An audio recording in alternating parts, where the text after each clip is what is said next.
Hey guys, it's the Nerdy Movie Guy. So this is something I've been wanting to do for a little while. So just last week, I was able to go to California Adventure Park and Disneyland. And even before the parks, we went to the Funko store on Hollywood Boulevard.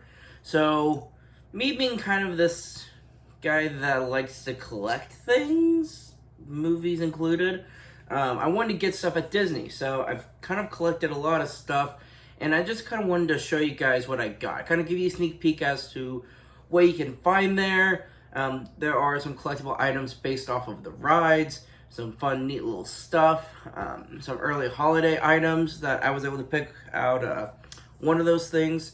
So it's kind of just wanted to show you guys what I collected at Disney. And kind of give you a sneak peek as to what you guys might want to collect there. So I kind of got a bunch of sort of random items. So for the first thing I want to mention is in Star Wars Galaxy's Edge, there's a lot of, they have the Operesh language kind of spread on the signs, on the food carts, and the bottles. So I'm going to start with, I collected trash. Don't judge me, guys, alright? So we got the water bottle. This is from Star Wars Galaxy's Edge.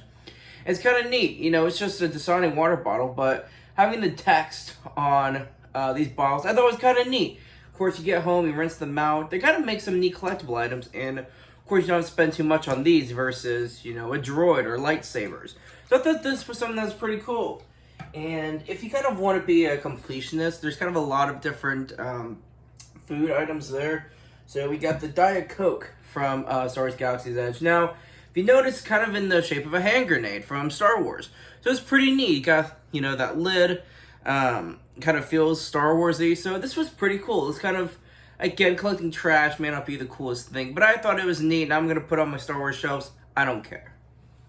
Next, we got the next soda. We got a Sprite bottle. Kind of the same thing. It's really nothing different, just different soda label on it.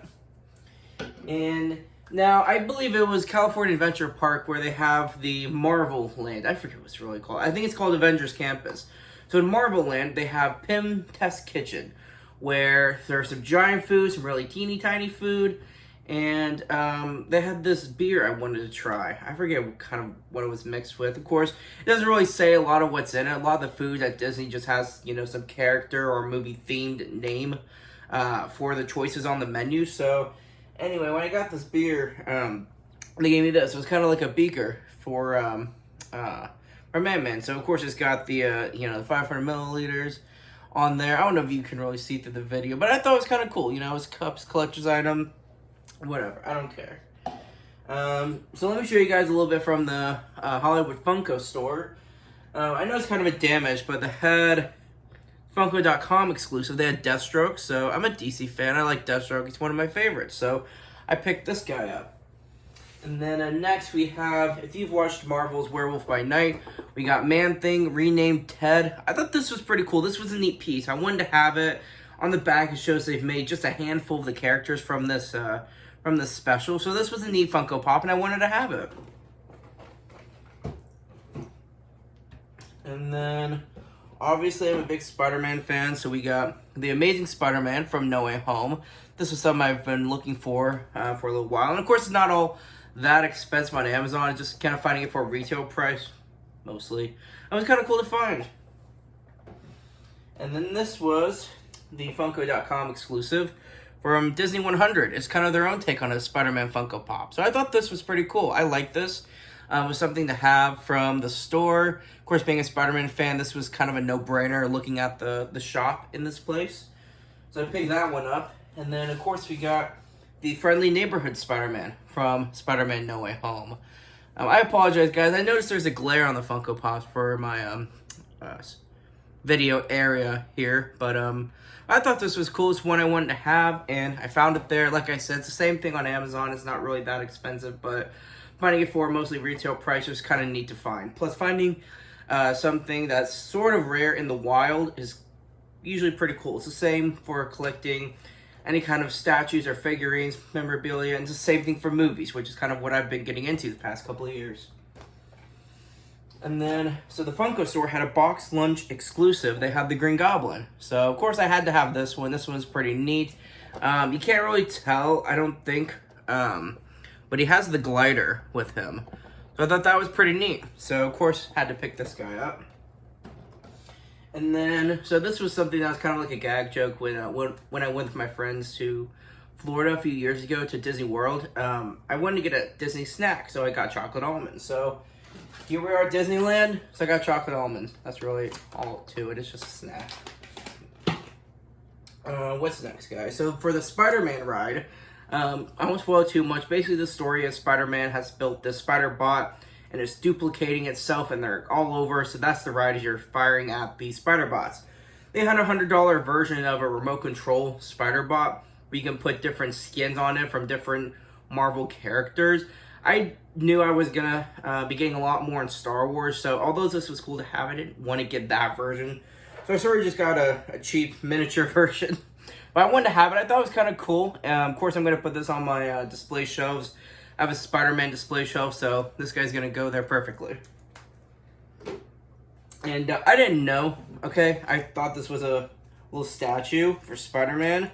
Turns out my family told me this is a pen. So I don't really know how it turns into a pen, but it's a pen. I thought it was cool. I'm just going to use it as a statue. So that's all this is, guys. Alright, next. So we got, from the Spider-Man ride, this kind of mimics the cart, or the piece, if you will, that the people sit in. So, of course, on this side, you got the people where they're staring out the screen from this ride. And then on the other side, it's got the logo for the ride. It's got Spider-Man on top. I thought this was a cool piece to have. This is pretty inexpensive compared to the rest of the stuff in the Spider-Man shop that you see right after the ride. So, this is cool to have. And next, sorry guys, you can't really see this. I didn't really want to take it out of the bubble wrap, but they had an ornament. It's Anakin Skywalker fighting Obi-Wan Kenobi on Mustafar. So it's a little delicate, a little fragile. We're still a couple months away from putting this out. So I didn't really want to take this out of the bubble wrap for now. But I thought that was a pretty neat find. Avengers said that's one of my favorite Star Wars movies. So to see an ornament based off such a key moment, I thought was pretty fascinating to find. So pick that one up. So next, guys, this isn't new to Galaxy's Edge. It's not really in Galaxy's Edge anyway. This is the Ride Star Tours, and I thought this was pretty cool. It's kind of like this Hot Wheels, but not really. It's the cart that you sit in. So I thought this was pretty cool to have. This is pretty inexpensive. It was just something fun to find and to pick up. So I got this one. And then next, guys, in Radiator Springs, and I believe it's just called Cars Land or something like that. Radiator Springs was one of my favorite parts of the parks, and the reason why is a lot of the themed areas like Marvel, like Star Wars, it's all themed based off of the movie's themes, so it kind of feels like you're in that sort of world.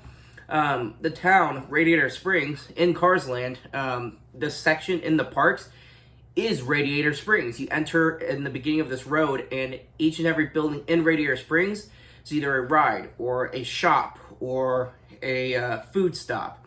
So this was really cool. It kind of felt more immersive than the rest of the themed areas, in my opinion. So that made Cars Land pretty fun. And the ride, Radiator Springs Racers, you get on this cart that you sit in. They all have different colors. There's multiple ones, different colors. And if you've ever collected the small cars from the movie Cars before, I noticed this was pretty neat, where it's similar, but they had one of those cars, but it's the cart from the ride. So I thought this was pretty cool. So the one me and my party sat in was green, so I got the green one. So this is pretty cool. This was something, I like collecting these things at the parks where they have like a piece themed after the ride. I thought that was kind of cool, something special to have. And then this is also the same thing from Cars Land, is you ride a tractor. It's kind of similar to the spinning teacups ride, just not as intense. This is pretty cool. So, you know, when they're, when Mater and Lightning McQueen are kind of interrogating the tractors and kind of bullying them, I thought it was kind of cool. You know, it was a fun scene, and to have a ride after this is fun. It was a funny scene, watched as a kid. It's one of those few Disney movies that I can still extremely appreciate, even as an adult, because I just have those childhood memories attached to this movie that I just don't with a lot of the others. So that's why Cars will always be special to me for that reason. Now, Another thing we got is, I like collecting hats. I'm a hat guy. Alright, so we got a Spider-Man cap. So I thought it was kind of cool to have. I kind of got enough hats where I could wear something different each of the days at the park, so we got ourselves a Spider-Man cap. And then, of course, had to get a Star Wars one, so this one's from Hoth. So I thought this was pretty cool. You know, found this in one of the Star Wars shops, picked it up. Alright, and then let's see what's next, guys. Now, I'm not usually a big plushie kind of guy, but I was at the parks, I was in a Disney mood, I'm having fun. We kind of had this theme where someone at my party had this Woody plushie and put it in my backpack, and kind of just the head sticking out of the backpack, and kind of became this running joke. So someone at my party got a Baymax plushie that he put in the backpack. This backpack had 3 zippers, so he got a Baymax plushie, so I got a smaller Baymax plushie to have his head sticking out of the backpack as well. So it became kind of this running joke, kind of some fun to do. So anyway, that's it, guys. That's just a Baymax plushie. And then we got a Stitch plushie. Lilo and Stitch is one of my favorite Disney movies. It's kind of cool. It's classic, has an original story, and a lot of the Disney movies that they've made since then, there's not really a lot of movies like Lilo and Stitch. So it kind of keeps its authenticity even after all these years. And then Haunted Mansion, I didn't know the ride was going to be based off of Nightmare Before Christmas. So picked up this guy. This is actually, I believe, the last plushie I picked up to have his head stick out of the backpack for this running joke. So it's kind of neat to find. The ride was pretty cool. They had some stuff from Haunted Mansion still, but a lot of the animatronics and the screens and just the set pieces for the ride were characters from Nightmare Before Christmas. So it was kind of cool. It was a nice surprise. I didn't see it coming. It wasn't advertised anywhere. The ride for Haunted Mansion still has the original logo and characters on it. So it was a nice surprise, and I appreciated that. If you guys saw any of my Disney videos, I believe some of them I wore this ridiculous hat that I have no regrets wearing, okay? You know, I was at Disney, I was having fun, and I was like, you know what? I'm just going to roll with it, and that's the hat I chose to wear throughout a couple of park days. So this is another thing from Cars Land. I had to get a t-shirt I thought was pretty cool. So it's rare they'll have my size, especially for Disney. So it was kind of cool to find that. And then there's not a lot here left, guys. You got Ezra's lightsaber. This was the shop right out of Star Tours. And of course it flips out. I won't really mess with it right now. It kind of has this ridiculous blasting sound. Because Ezra's first lightsaber, he was able to shoot bolts out of his lightsaber. This is kind of a cool find. Outside of the shop of Star Tours, you got to build your own lightsaber. Of course, there's another spot in Galaxy's Edge where you can build sort of this nicer quality one. This one's just plastic pieces, but I was able to make a crossguard. It was kind of cool. You got the end, it kind of mimics Obi-Wan Kenobi. And there's, honestly, I don't know why it's like this, but this plastic lightsaber in that shop right out of Star Tours, I don't know, there was more pieces to build this kind of lightsaber than the other one, and I really don't know why, but that's just how it was. So if you get a chance, you got kids, or if you want one for yourself, after you ride Star Tours, when you go to that Star Wars shop right outside of it, check out these lightsabers. I believe it's $30, $35, so it's not bad for a custom lightsaber. If you don't mind it just being plastic, then this is definitely a really cool thing to find and to build. So then we go to Star Wars Galaxy's Edge. They have what they call legacy lightsabers. They're basically character lightsabers. So of course the big thing in the Star Wars Galaxy's Edge, you can build your own custom lightsaber, which I did. But I was able to pick a couple of legacy lightsabers while I was there as well. So we got the Darksaber. So this was really cool. Now this is it's pricier than the other ones because it's got its own blade. A lot of the legacy lightsabers, you buy the hilt, comes as kind of this custom box, and then you select a blade of 2 different sizes, and the blade can be interchanged throughout most of the lightsabers. There's only a few that was different. The Darksaber comes with its own blade. Master Yoda comes with his own because it's a little shorter, and Cal Kestis comes with his own, and I'll show you guys why in a moment. I believe that one's next, as a matter of fact. So Cal Kestis is a much longer blade. It's kind of hard to show in this video, but it's a much longer blade, and it was pretty cool. It's heavier, I feel, And I'll show you guys. Let's see if I can do this correctly. So it obviously lights up. I don't know how well the lighting will show, but if you hold the button the right way, it switches colors. So if you play Star Wars Jedi Fallen Order or Star Wars Jedi Survivor, when he gets his lightsaber, you can choose multiple different colors throughout the game. So to have this kind of lightsaber is pretty cool. It was really a nice piece for the collection. And like I said, it's kind of its own thing. It's a little pricier than the other ones, but it was still really, really cool. So this was one of the lightsabers that I really appreciated having. So now I believe it's called Savi's Workshop. Now, when you build your own custom lightsaber, there are characters, there are people there that kind of act as Star Wars characters. And they're not from the movies, they're kind of their own thing, and it takes place during the sequels, during that era of the Resistance versus the First Order.